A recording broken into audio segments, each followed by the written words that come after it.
15 তারিখে যোগদান করবেন তারা। পর্যালোচনায় কিছু লোকের নাম বিবেচনা করার জন্য আজকে মিটিং হচ্ছে।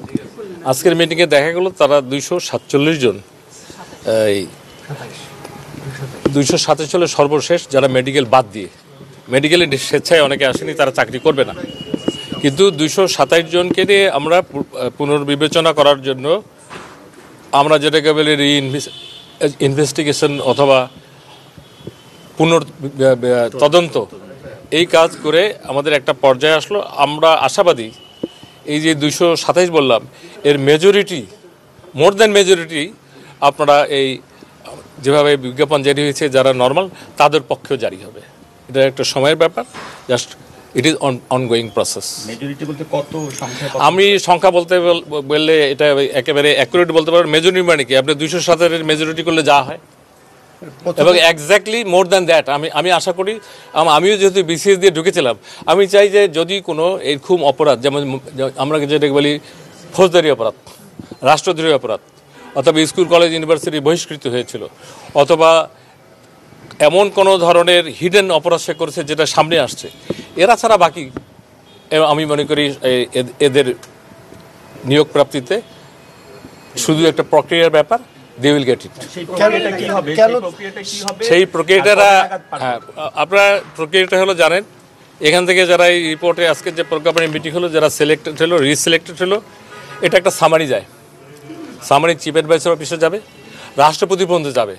বিসিএস-এর চাকরি শুরু শেষ সব ফাইল রাষ্ট্রপতি পর্যন্ত যায়।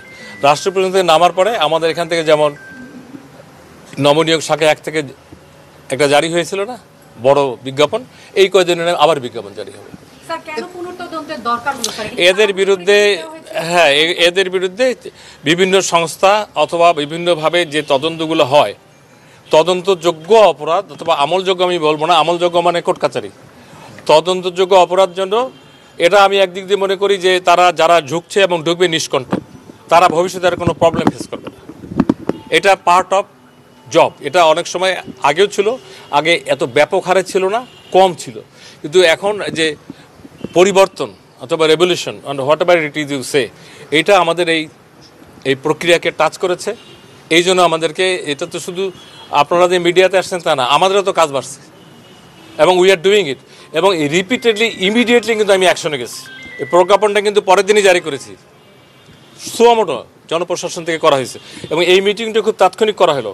এবং বাকি কাজগুলো যেহেতু আপনাদের সাথে আমার দীর্ঘমেয়াদী 4 মাস 13-14 দিন কাজ করতেছি, you know my perception, mindset, capacity, এটা আমার সর্বোচ্চ অগ্রাধিকার দিয়ে এই কাজটা হয়ে যাবে।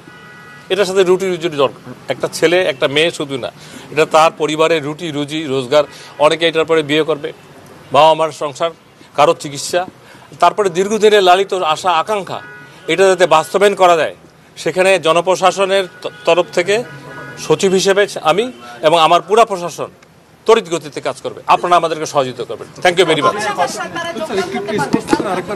জি স্যার, কতদিনের মধ্যে কার্যক্রমটা শেষ? এটা বললাম যে শর্টেস্ট পসিবল টাইম, এটা যত সংক্ষিপ্ত সময় করা যায়। 2টা অফিস লাগবে, কিন্তু কীভাবে উল্লেখ করবে? এটা যাবে প্রধান উপদেষ্টার অফিস যাবে, রাষ্ট্রপতির অফিস যাবে, নামবে, জি হবে। আমার হাতে থাকলে বলতাম কালকে। তদন্ত শেষ, তদন্ত আপনার 2-3 দিনের মধ্যে আপনারা এই যে তালিকা আমরা আপনারা জানতে পারবেন। জনপ্রশাসনে যাতে অস্থিরতা না হয়, জনপ্রশাসন মানে শুধু মিনিস্ট্রি না, field, DC office, UN office, AC land office, divisional commissioner office, উনি একটা ভালো কথা বলেছেন, সব সেক্টর কোনো না কোনোভাবে জনপ্রশাসনের সাথে জড়িত। আর একটা মিনিস্ট্রি জড়িত, সেটা হলো ফাইন্যান্স। এই 2টা মিনিস্ট্রি সবার সাথে জড়িত।